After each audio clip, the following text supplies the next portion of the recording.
우리 하나님의 말씀 같이 보겠습니다. 사도행전 14장 19절부터 28절까지. 사도행전 14장 19절부터 28절까지. 우리 주보에도 본문 있고 우리 앞에 기자님께서 비춰주시고요. 우리 한 절씩 돌아가면서 우리 교독하는 그겠습니다. 제가 먼저 19절 읽겠습니다. 유대인들이 안디옥과 이고니온에서 와서 무리를 충동하니 그들이 돌로 바울을 쳐서 죽은 줄로 알고 시내로 끌어내치니라. 제자들이 들어섰을 때 바울이나 그 집에 들어가다가 그날과 함께 도망을 하시더라. 복음을 그 성에서 전하여 많은 사람을 제자로 삼고 루스드라와 이고니온과 안디옥으로 돌아가서 제자들의 마음을 굳게 하여 이 믿음의 본문을 쌓고 또 우리가 하나님의 나라에 들어가려면 많은 환난을 겪어야 할 것이라 하고 각 교회에서 장로들을 택하여 금식 기도하며 그들이 믿는 주께 그들을 위탁하고 그들을 찾으시고 갈릴리아에 이르러 말씀을 거가에서 전하고 아달리아로 내려가서 거기서 택하고 안디옥에 이르니 또 사도하는 그 일을 위하여 전에 하나님의 은혜에 부탁하는 것이다. 그들이 이르러 교회를 모아 하나님이 함께 행하신 모든 일과 이방인들에게 믿음의 문을 여신 것을 보고하고 제자들과 함께 오래 있습니다. 아멘. 오늘 말씀의 제목은 하나님의 나라의 필수 코스. 하나님의 나라의 필수 코스. 볼 것 같으세요? 환난입니다. 예수님을 믿다가 보면은 크고 작은 어려움들이 다 우리에게나 있음을 저희들이 알 수 있습니다. 제가 이제 고등학교 때 한 친구를 전도했는데요. 그 친구는 이제 부모님이 유교적인 그런 가정이었고 또 부모님이 그 친구가 교회를 다니는 것을 방강하게 이렇게 반대를 이렇게 하셨었습니다. 그래서 친하게 지내다가 그 집에 놀러도 가고 그랬는데 교회로 제가 인도하고 나서부터는 그때부터 저는 나쁜 친구가 돼갖고 그 집에서 굉장히 어려움을 올라오지도 마라, 이제 오지도 마라 이렇게 아주 저는 나쁜 친구가 되었습니다. 하루는 이제 주일에 이제 친구가 교회를 가려고 보니까 저희 때 다 운동화 신고 예전에 다 했지 않습니까? 신발이 없는 거예요. 운동화를 찾으니까. 보니까 그 운동화를 부인이 어떻게 하셨을 것 같으십니까? 전에 한번 말씀드린 기억도 있는 것 같아요. 부모님이 그 운동화를 대야에다가 물을 가득 담아서 빨라고 풀어가지고 운동화를 푹 담가놨어. 깨끗했어요. 아직 빨대가 안 됐는데 보통 그 자주 빨지는 않지 않습니까? 이렇게 뭐 매주 빠는 것도 아니고. 근데 분명히 아직은 더 안 빨아도 되고 깨끗한 그런 운동화였는데 어머니가 이제 그 아버지가 운동화를 대야에다가 풀고서는 그냥 거기다 운동화를 담아놨습니다. 어떻게 해요? 이제 교회를 가야 되는데 가야 될 시간이 됐는데 이 친구가 그 젖은 운동화를 거기서 꺼내갖고 물을 탕탕 털고 그대로 그 운동화를 신고 교회로 나갔습니다. 그 친구 지금 정말 신앙생활 잘합니다. 그리고 그 부모님 그렇게 그때 제가 미운 친구였는데 지금은 고마운 친구로 바뀌어가지고 그 가족들 다 예수님 믿고 정말 믿음의 귀한 배우자 만나서 아주 행복하게 아름다운 인생을 살고 있습니다. 그 친구가 지난번에 저희 교회에 오셨던 정명훈 목사님 그 해성교회 그 교회를 다니고 있는 그런 친구입니다.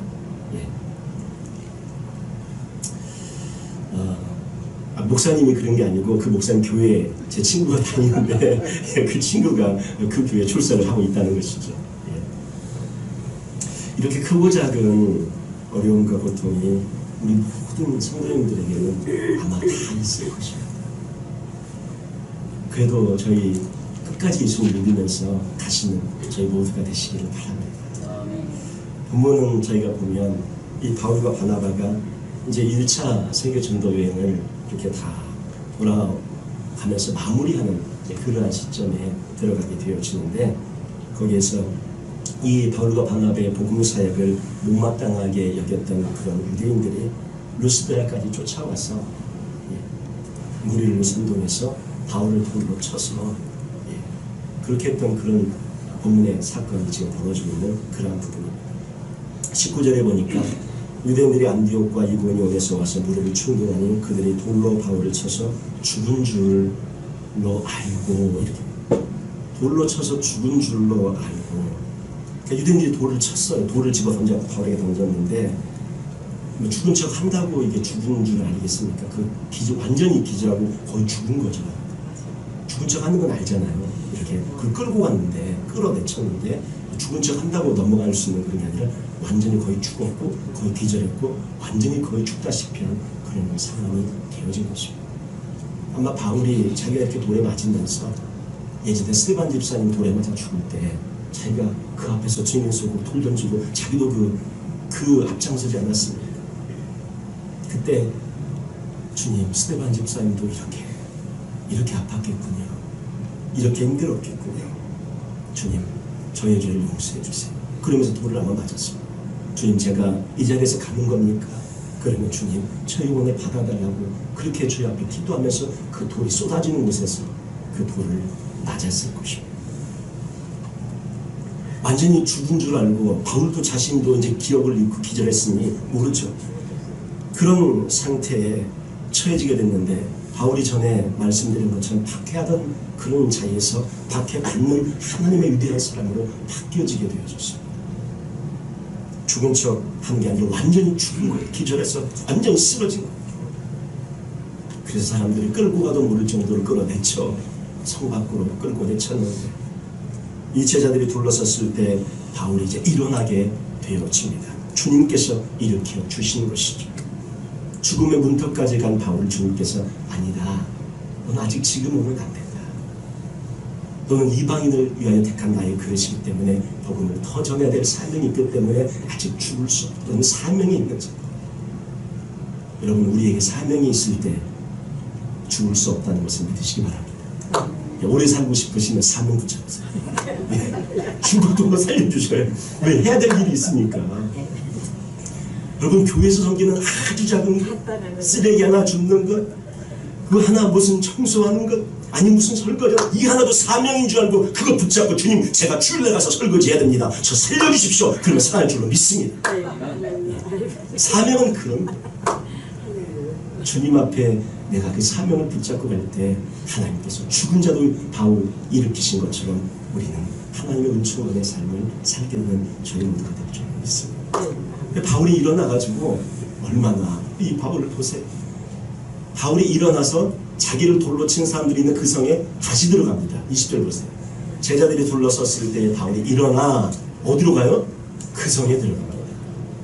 자기를 죽였던 사람들이 있는 곳에 다시 들어가서 복음을 전하다가 이튿날 바나바와 함께 이제 다른 일정으로 이렇게 떠나가는데 그 성으로 다시 나아가는 그런 바울의 모습을 저희들이 보게 됩니다. 그리고는 하나님의 나라에 들어가려면 그들에게 이제 권면을 합니다. 많은 환난을 겪어야 된다. 22절 말씀 저희 한번 한 목소리 같이 한번 읽을까요? 제자들의 마음을 굳게 하여 이 믿음에 머물러 있으라 권하고 또 우리가 하나님의 나라에 들어가려면 많은 환난을 겪어야 할 것이라고. 예, 환난은 하나님의 나라에서 필수 코스입니다. 하나님의 나라의 필수 코스는 축복도 물론 있지만 환난이 필수 코스입니다. 하나님의 나라에 들어가려면 많은 환난을 겪어야 할 것이라. 한번 따라서 해보십시다. 하나님의 나라에 들어가려면 많은 환난을 겪어야 할 것이라. 아멘. 예, 아멘이 잘 안 나오시죠? 이게 아멘은 해야겠는데, 예, 하나님의 나라에 들어가려면 많은 환난을 겪어야 할 것이다. 여기 이 환난의 의미가 헬라어로 플립시스라는 그런 단어가 쓰여졌는데, 이 플립시스라는 이 단어는 원래 이제 포도를 따거나 올리브 그런 걸 따면 어떻게 그 올리브유나 감람유나 이런 것들을 우리 포도 액을 이렇게 할 때 어떻게 틀에다 넣어가지고 짜지 않습니까? 으깨지 않습니까? 그 으깰 때, 짤 때 쓰는 용어가 환란입니다. 짜야 애기 나옵니다.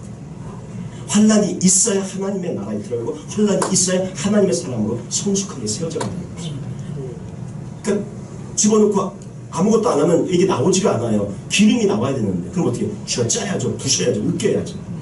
그래야 우리가 원하는 그런 아주 좋은 그런 포도의 그런 주스가 나오고 또 올리브유가 나오고 이런 감나무 이런 것들이 나오게 되는 것이죠.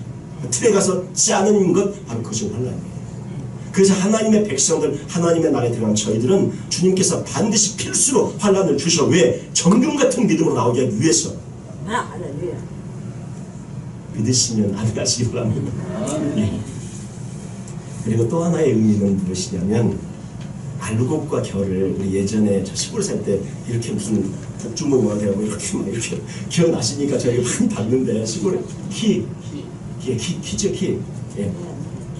그게 뭐냐, 알곡과 그 가라지를 이렇게 하면 이제 불면 나누지 않습니까? 바로 이렇게 나누는 탈곡기, 이렇게 키 역할을 하는 말이 환란이라는 말의 뜻입니다. 그러니까 환란으로 이렇게 해봐야 진짜 알곡을 가라앉고 진짜 알곡을 하나님의 나라 들어오고 진짜 믿음의 사람은 천국으로 오는데 환란을 통해서 어떻게 해요? 가짜는 다 떠나간다는 것입니다. 그래서 하나님의 백성들은 하나님의 나라에 들어간 사람들은 환란이라는 것이 정금을 알곡을 가르는 기준이 되어지고 열매를 맺는 그런 기준이 되어지는 중요한 역할을 하게 된다는 것입니다. 그래서 하나님의 나라에 들어가려면 많은 환란을 하나님도 마음을 아프시죠. 그러나 그것을 통해서 진짜냐 아니냐가 구별되니까 주님께서 저희들에게 이런 환란을 겪게 하시는 것입니다. 우리는 하나님 나라에 또 주님의 자녀로 하나님의 백성으로서 주님이 주신 축복도 감사함으로 저희들이 받지만 기꺼이 환란도 감사함으로 또 받으시며 감당하시는 우리 모두가 되시기를 주님의 이름으로 축원드립니다. 돌에 맞은이라는 사건 후에 이 바울이 이것이 얼마나 이게 큰 사건으로 다가왔으면 자기 자신이 겪었던 여러 가지 고난을 이야기하는 중에 고린도서 11장 24절, 25절 그 쭉 이제 말씀들이 저기 나오는데 23절부터 여기서 돌로 맞은 사건을 언급을 해요. 25절 보시면 중간에 3번 회장으로 맞고 1번 돌로 맞고, 여기 1번 돌로 맞고가 오늘 본문에 나오는 여기서 돌로 맞은 사건입니다. 23절부터 한번 읽어볼까요? 자, 그들이 그리스도의 일꾼이냐 정신없는 말을 하거니와 나는 더욱 그러하더라.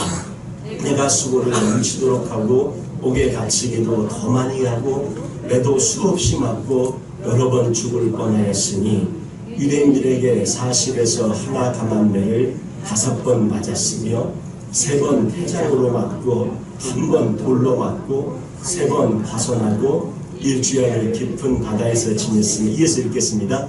여러 번 여행하면서 강의 위험과 강도의 위험과 동족의 위험과 이방인의 위험과 신의 위험과 광야의 위험과 바다의 위험과 거짓 형제중의 위험을 당하고 또 수고하며 애쓰며 여러 번 자지 못하고 죽이며 목마르고 굶고 춥고 헐벗었노라.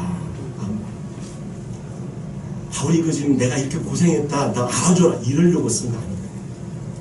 하나님의 나라에 들어가기 위해서 복음을 위해서 이렇게 많은 것들이 펼쳐졌던 것을 그대로 나누면서 우리에게 다가오는 환난을 전혀 두려워하지 말라는 것입니다. 어려움을 두려워하지 말고 고난을 두려워하지 말고 주님이 저 때마다 어떻게 해요? 살려주시고 함께 하시고 붙잡아 주셔서 저 모든 걸 이기고 남게 해주신다는 말씀.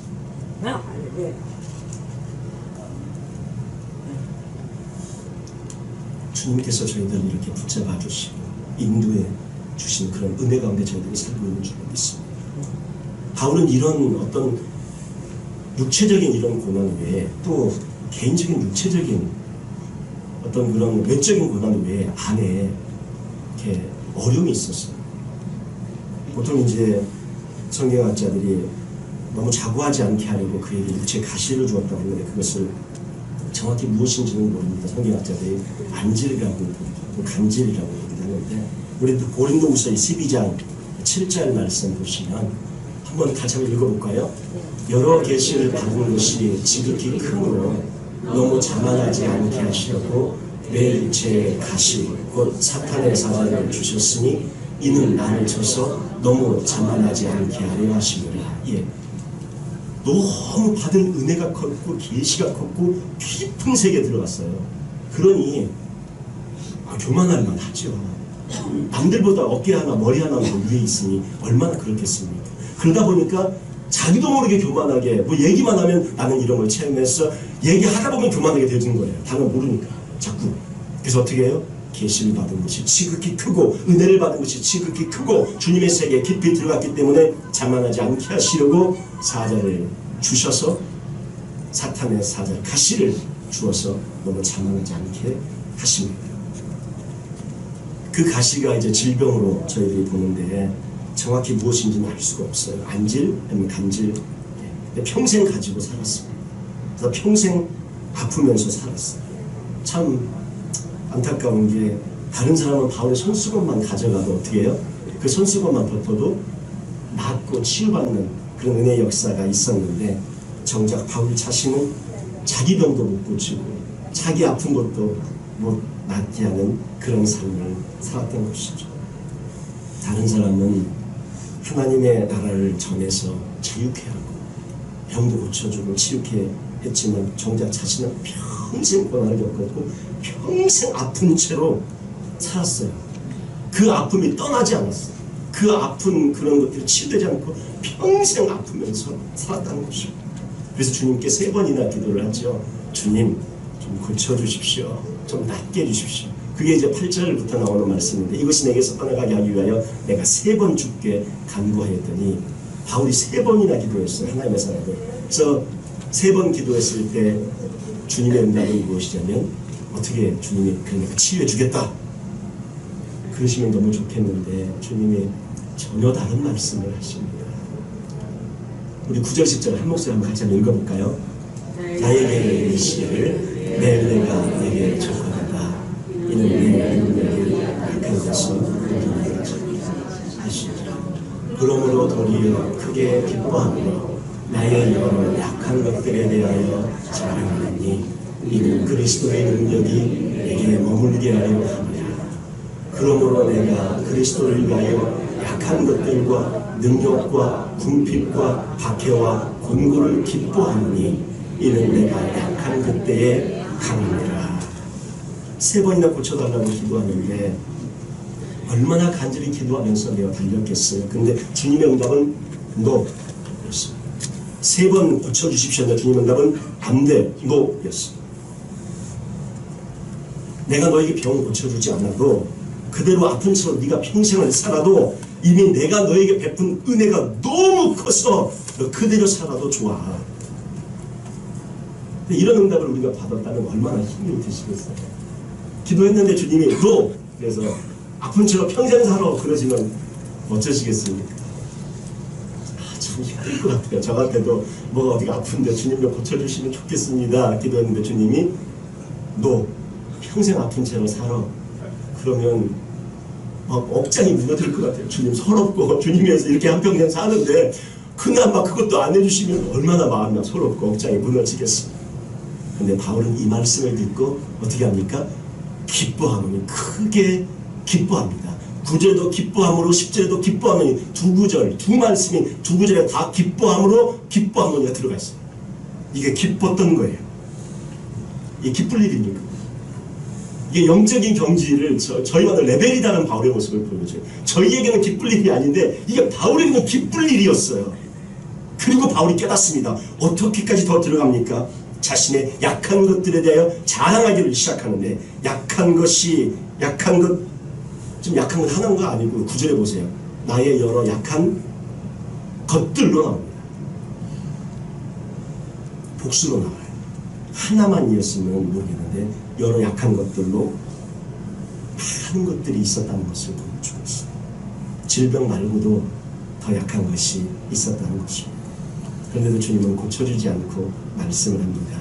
내 능력이 네가 약한 데서 더 크게 나타나고 그리스도의 능력이 네 안에 머물게 하려고 내가 너의 그것을 응답하지 않고 고쳐주지 않고 그냥 놔두겠다 말씀입니다. 우리 9절 말씀 다시 한번 한 목소리 같이 읽겠습니다. 나에게 이르시기를 내 은혜가 내가 족하도다. 이는 내 능력이 약한 데서 온전하여짐이라 하신지라. 그러므로 도리어 크게 기뻐함으로 나의 여러 약한 것들에 대하여 자랑하느니 이는 그리스도의 능력이 내게 머무르게 하려 합니다.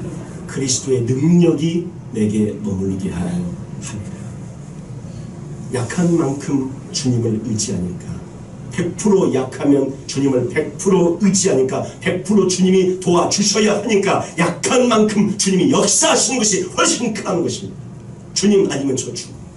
주님 아니면 오늘을 살아갈 수가 없어요. 주님 아니면 저는 이거 못해요. 주님 도와주세요 하고 약한 만큼 매달리니까 그래 내가 도와줄게. 주님의 100% 역사는, 그래서 이 세상에서 가장 강력한 하나님의 사람이 될 수 있었다는 것입니다. 내가 힘이 있으면, 내가 건강하면, 내가 능력이 있으면 내가 다 하죠. 그러나 사람의 한계를 결코 넘어설 수 없는 그런 삶을 살았겠지만 바울은 주님 저는 아무것도 못해요. 주님 저는 쓰러져. 저는 아파요. 주님 도와주셔야 합니다. 주님 살려주셔야 합니다. 주님 일으켜 주셔야 합니다. 주님 붙잡아 주셔야 합니다. 그리고 매 순간마다 주님을 의지하니 주님의 능력이 그에게 임해야 그가 일어나죠. 주의 능력이 그에게 임해야 그가 그 일을 감당하죠. 그러니 어떻게 해요? 주의 능력이 많은 것입니다. 주님이 붙잡아 주시는 것입니다. 그러니 이 세상에서 가장 강력한 하나님의 사람으로, 능력의 사람으로 세워지게 되는 거예요. 약한 만큼 능력이 강하게 됐어요. 이것이 영적인 비결입니다. 주님 앞에 우리의 강함을 자랑하지 마시고, 나의 능력을 자랑하지 마시고, 부족함을 내어놓고, 연약함을 내어놓고, 아픔을 내어놓고, 주님 살려주십시오, 주님 도와주십시오, 주님 붙잡아 주십시오 기도하며 나아갈 때 그가 이 세상에서 가장 강한 능력의 하나님의 사람이 될 줄 믿습니다. 우리 모든 성도님들이 이런 은혜를 누리시기를 주님의 이름으로 축원합니다. 약해도 괜찮아요. 예, 약해도 괜찮아요. 아파도 괜찮습니다. 괜찮아요. 우리에겐 주님이 함께 하십니다. 평생 연약한데 이런 분들이 가장 오래 살아. 네. 건강한 사람들은 갑자기 그냥 그런 분들 주변에 많아요. 근데 아파요, 힘들어요. 근데 가장 오래 사는 축복들은 우리 주변에 보지 않습니까? 왜? 주님 의지합니다. 주님 도와주세요. 살려주세요. 우리에게는 주님이 함께 하시는 줄 믿습니다. 날마다 지켜주시고 돌보아 주시고 살아가도록 힘주시는 주님이 우리와 함께 하시는 줄로 믿습니다. 바울은 돌에 맞아 완전히 죽게 되었지만 그런데도 주님이 살려주시자 다시 일어나서 복음을 전하는 그런 삶을 살아갑니다. 우리도 주님의 원하시는 그런 길을, 저희들도 끝까지 달려가는 저에게 원합니다. 우리에게 주신 사명의 길을 붙잡고 달려가십시다. 주님이 일어나게 도와주실 것입니다. 우리의 삶은, 우리의 인생은 아직 끝나지 않았습니다. 우리의 사명의 길은 아직 끝나지 않았습니다. 주님이 끝났다고 해야 끝난 것입니다. 우리는 세상에서 볼 때 망할 수도 있어요. 망했을지라도 아직 우리의 자녀들이 있습니다. 우리의 자녀들이 아직 어려워도 우리의 손자 손녀들이 태어날 거고 그들을 통해 하나님의 역사를 펼쳐 갈 것입니다. 끝나지 않았습니다. 망하지 않았습니다. 주님이 붙잡고 있기 때문에 우리의 인생 계속적으로 축복의 인생이 펼쳐질 것입니다. 우리의 기도를 다 듣고 계세요. 반드시 응답하시고 축복하실 것입니다. 빌립보서 1장 29절 말씀 한 목소리 한번 읽어볼까요? 그리스도를 위하여 너에게 은혜를 주신 것은 다만 그를 믿을 뿐 아니라 또한 그를 위하여 고난도 받게 하려 하십니다. 믿을 뿐 아니라 고난도 어떻게 해요? 받게 하려 하십니다. 우리 데살로니가후서 1장 4절 5절 말씀 한번 같이 읽어볼까요? 그러므로 너희가 견디고 있는 모든 박해와 어려움 중에서 그의 인도와 믿음으로 말미암아 하나님의 여러 교회에서 우리가 친히 자랑하노라. 이는 하나님의 공의로운 심판에 보여 너희로 하여금 하나님의 나라에 합당한 자로 여김을 받게 하였으니 그 날을 위하여 너희가 또한 고난을 받느니라. 아멘. 우리 디모데후서 3장 11절 한번 읽어볼까요? 무릇 그리스도 예수 안에서 경건하게 살고자 하는 자는 박해를 받으리라.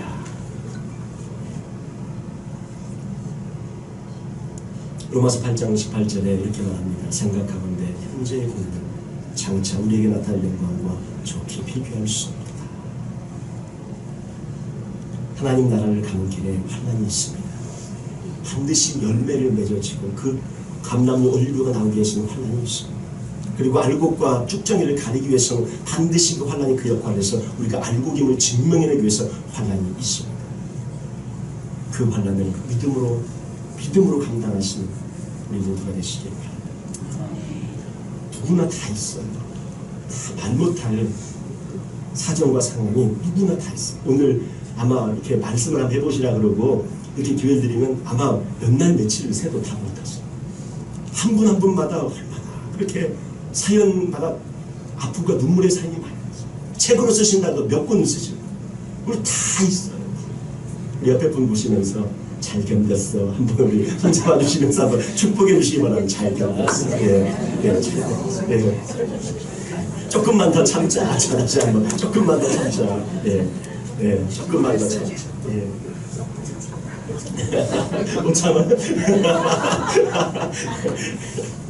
우리 그 아시잖아요. 우리 멕시코 코스타리카에 선교하시는 우리 이성수 목사님, 이성수 선교사님. 그 밀린 그 코스타리카 달라만까지 여기 들어 선교하시다가 전갈에 물려가지고 아시지 않습니까? 거의 죽을 거였는데 주님이 살려주셔서 사는데 독이 아직도 몸 안에서 해결이 안 되고 간이 망가져서 너무나 힘들게 사시더라고요. 그리고 사모님은 그 정글에서 그 폐에 곰팡이균이 들어가가지고 한국에는 없는 거라 그쪽에는 또 의술이 발달되지 않았고 한국에서 아무리 치료제를 찾아봐도 치료제가 없는 거예요. 그가 너무 힘들게 아파서 살고 계시고 평생 그렇게 어떻게 치료제 자체가 없는 거예요. 우리 필리핀에 계시는 우리 민다나오 지역에서 정글에 선교하시는 박사님 그 아들이 그 일형 그 당뇨에 걸려가지고 얼마나 또 고생합니다. 모두 얘기를 안 해서 그렇지 가정마다 우리 지금 여기 계신 분들마다 눈물 없이는 들을 수 없는 사연들이 다 너무너무 대단하시고 잘하시고 지금까지 잘 견디셨어요. 근데 이것이 뭐예요? 하나님의 나라에 들어가기 필수 코스로 주님이 주신 거였구나. 그렇게 사명으로 이걸 받아보고 이것을 우리가 이해하면 견딜 수 있는 힘이 있는 거예요. 그런데 내가 뭘 잘못했나? 내가 뭐를 죄를 졌나? 아니면 내가 남들은 안 겪는데 나만 주님이 미워하시 이렇게 생각하면 이게 너무 어려운 거죠. 오늘 다시 한번 정립을 하십시다. 환난은 어떻게 해요? 하나님 나라에 들어가기 위한 필수 코스로 주님이 우리를 위해서 주시는 것이다. 아멘. 기쁨으로 받으시면서 기쁨으로 돌파하시고 주 예수 그리스도를 붙잡고 믿음으로 나가시는 우리 모두가 되시길 주님의 이름으로 축원드립니다. 기도하겠습니다.